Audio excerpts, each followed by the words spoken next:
So this is the first part of my episode 10 rewatch, which means that we're almost done with this series. And quickly before we start, I just want to give a reminder that I would love to hear y'all's suggestions for what I should do next. Video series, just like singular videos, whatever. You can leave them in the comments. You can message me on Tumblr. Alright, I don't want to ramble too much because this is going to be long. I'm expecting this to be like 4 parts because it's the last episode, so I feel like I should be allowed to talk forever about this. Wish me luck. I might cry. I'm really going to try not to, but I hope y'all brought tissues is all I'm saying. So right off the bat, I want to mention the fact that this is actually one of my least favorite song choices in this season. I feel like I've gone on about how much I love the music in this season and how it's used, and I do for the most part. But this song, I can't get over how much I dislike this song choice here, and maybe it's a personal thing. I cannot listen to this song without relating it to suicide or depression. So this is not like a romantic song to me. I could never think of that song in that way. I feel like even Billie herself has said that this song is about depression and feeling so low. So I think the song choice is really weird. I think it takes away from the action and distracts you from it rather than getting you more involved in it. And I think that is the marker for a subpar song choice. So yeah, just want to mention that. Starting off strong.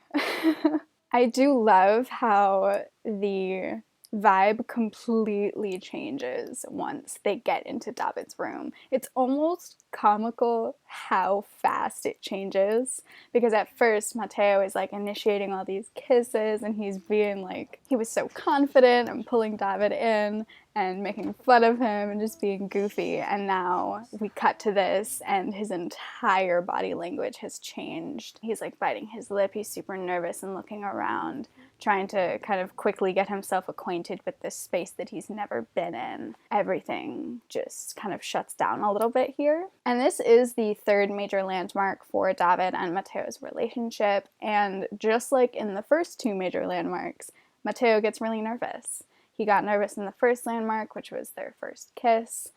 He just kind of stopped talking and he let David take the reins. In their second landmark, which was saying I love you, which happened in the last episode, Matteo was the first one to say it, but he like mumbled it and had to look away from David afterwards because he got so nervous about it. And here it's the same thing. I want to point out, I think it's really important that even though he gets nervous in all 3 of these landmarks, that doesn't mean that he isn't excited about them. That doesn't mean that he doesn't want them to happen. In fact, he actually is the one to say I love you first, right? I just want to make that clear, that I'm not saying he is like less into it than David. I just think that this is who Matteo is. I think he gets into his head quite a bit and can get kind of anxious in situations like this. And because there is this tone switch, I really love how quiet and raw everything gets when they start undressing each other. Everything is quiet and slow and careful.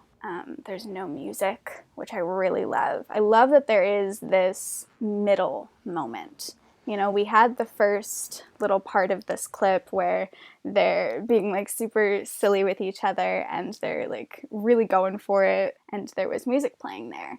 And so then after this, we have the actual like sex scene where there is also music there.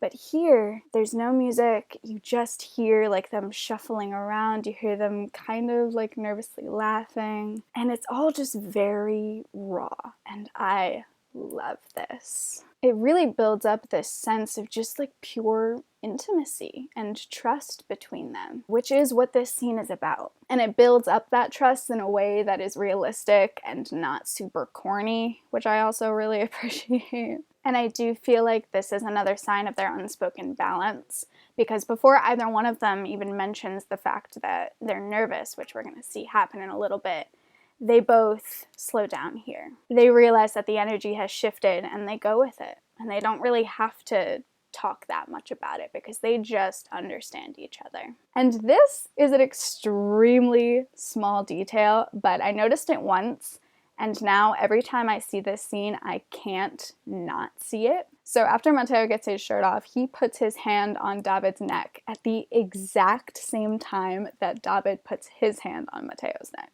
Like, just watch.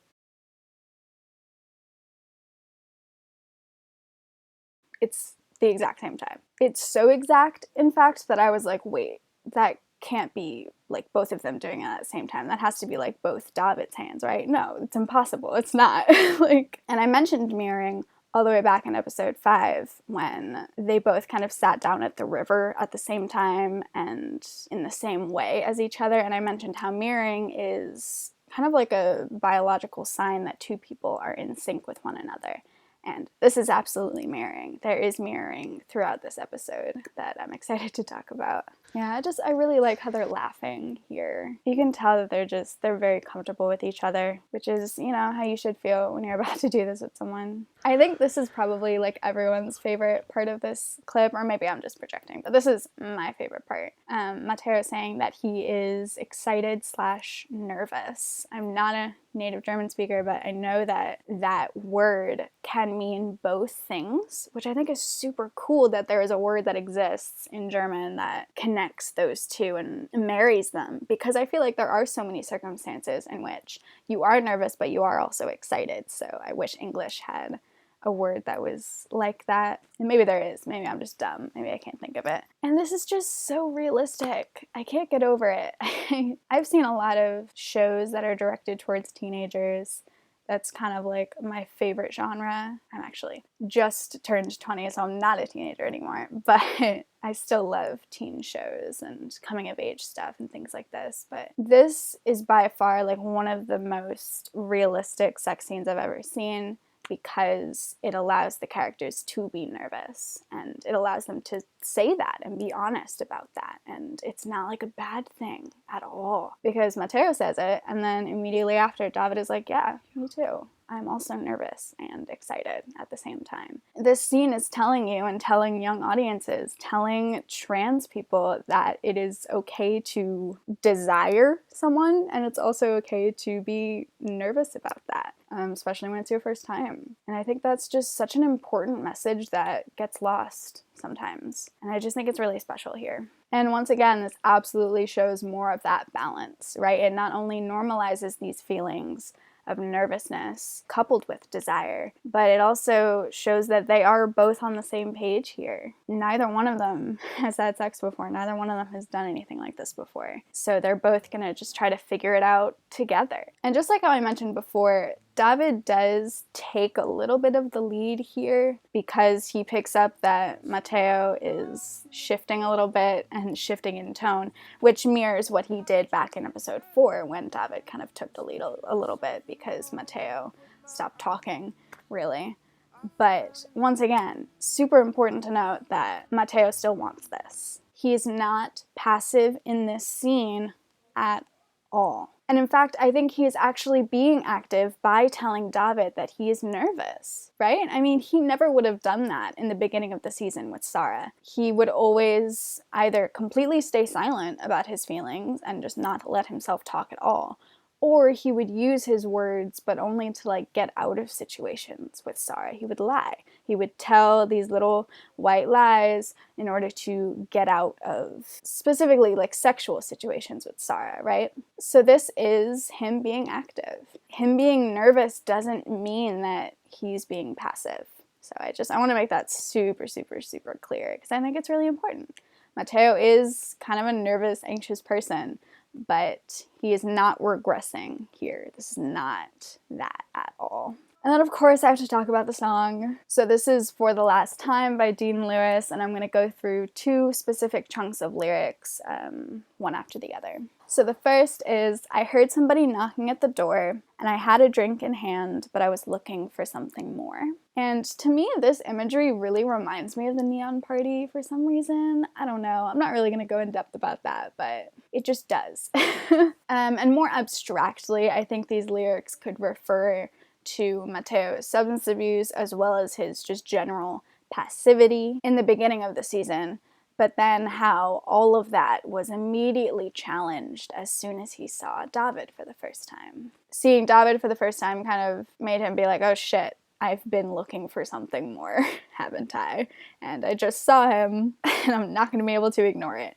And he doesn't, and that's why we have this season, pretty much. And then the next chunk says, when I put my eyes on you, I fell in love with you for the last time. And at first, I thought these lyrics were like weirdly melancholic and about heartbreak. And even if they are, I think you can spin this to mean something more like, we've been through a lot and we've persevered through a lot, and I never stopped loving you. When I fell in love with you for the first time, it was also the last time because I never stopped feeling those feelings. You know what I mean? I feel like that is a really beautiful way to describe how you feel about someone, saying that you never stopped falling in love with them. And I think it does fit in with Mateo and David's story because they did have rough patches, right? They had patches specifically where David believed that Mateo could never love him.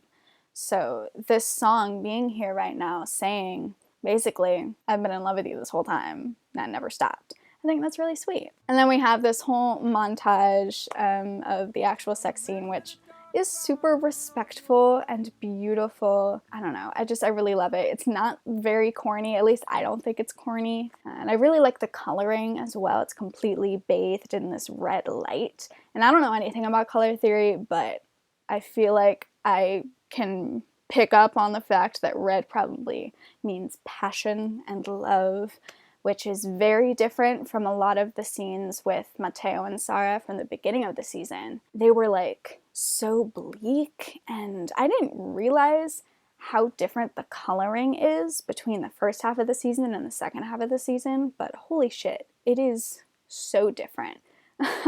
Especially this episode in particular.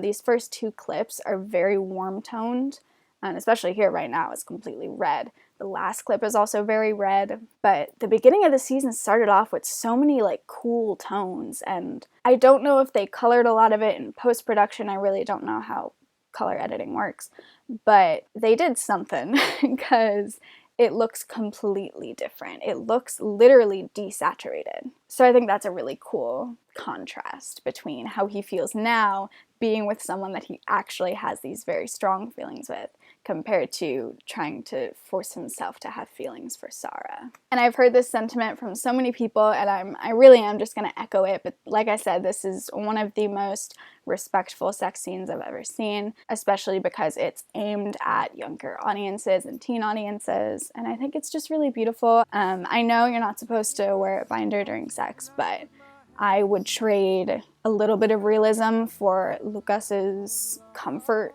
any day, so like that's totally fine. Please practice safe binding. And I think the reason why this is so respectful is because it is focused on the intimacy of it. This is about two people trusting each other. It's not completely without desire as well, which is another reason why I really like it. They managed to have a really good balance between desire and like this very pure like intimacy aspect of it. They did it so well. And I really have to applaud Druck for this, and I think a lot of people do. And there is a post that I'm going to link in the description about someone who identifies as asexual talking about their thoughts on this scene and how they actually really enjoy it and how they respect it as a sex scene.